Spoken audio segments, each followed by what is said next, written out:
it will end very soon. The persecution is not forever. The persecution that you're going through in your life is not forever. It will end very soon.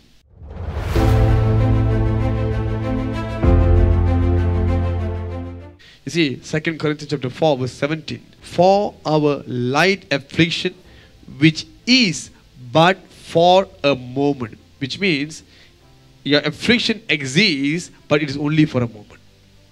Which is but for a moment. It means it exists. It is true that you are going through pain, you are going through rejection, all kind of financial problem, debts, all this is truly existing. Undeniable. Okay? But it is not forever. It is not forever. It's only for a moment. Hallelujah. God is promising you here and clarifying it to you that it is only for a moment. In other words, it will end very soon. That loneliness, that rejection, it will end very soon. Hallelujah. Hallelujah.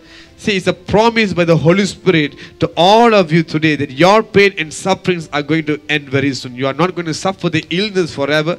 You are not going to suffer the rejection forever. You are not going to suffer the shame and insults forever. You are not going to be judged based on your past forever. You are not going to bear the burden forever. You are not going to be in the poverty and debts forever. You are not going to depend on someone forever. You are not going to live in this pandemic forever. And we are going to see the light of God shining once again.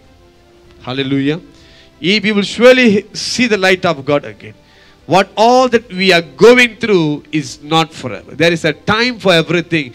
As it is written in the book of Ecclesiastes chapter 3, there is a time and season for everything. Hallelujah. God did not allow anything to begin which has no end for it. There is always a solution for every problem that we are going through. Hallelujah. There is always a solution for all the problems that we are going through. Hallelujah. There is an end for everything. Hallelujah. All that we need to do is just trust in the timing of God. See, trust in the timing of God. Believe. God has the timing. Just trust in the timing. The problem with this story is that when we face persecution for a period of time, we feel that it will never end but will prolong. When we go through some persecution, some problems in our life, that's what I mean, the problems. When it is not changing, there is no sign of changing, we think that, oh, this is going to be forever in my life. We come to a conclusion. It is actually the voice of the devil saying that you are gone forever. You are going to be here in this position forever. You are not going to change at all forever. That's what I thought in the beginning of my life to salvation.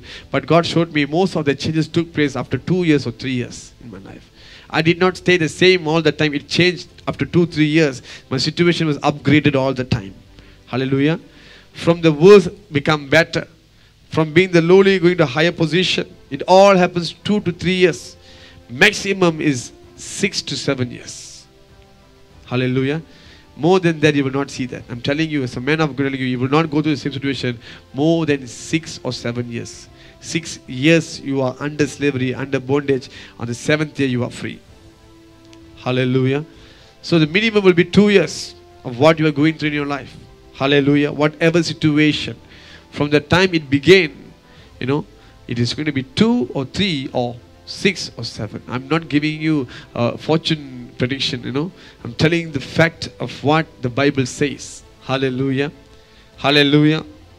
So, again I'm telling you, your situation is not forever. Don't pay attention to the devil. The devil will speak things that can break your hope, speak things that can make you to lose your hope, can lose your heart. Hallelujah.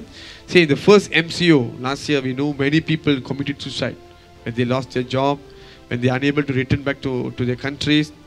Some even they're married, they have families, they committed suicide. Why?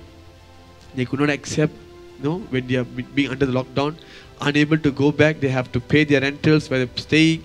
They have to survive without no money. Therefore, out of depression, they have no patience. They committed suicide by jumping down from the highest floors. Hallelujah. It happened in several cases because they don't have the patience. Now that is the people of this world. It's not the same with us. We have the Lord God who sustains our life. Hallelujah. We must not allow the things that are happening around us to sink us. Hallelujah. We must come out of it. Hallelujah.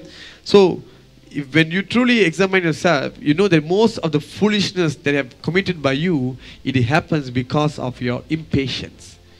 Impatience. Hallelujah. When God said very soon it will be end, it will be end. The thing is, we're expecting very soon to be the next minute, next second. Impossible for that. Hallelujah. If God wants, it can happen, but then not on your time.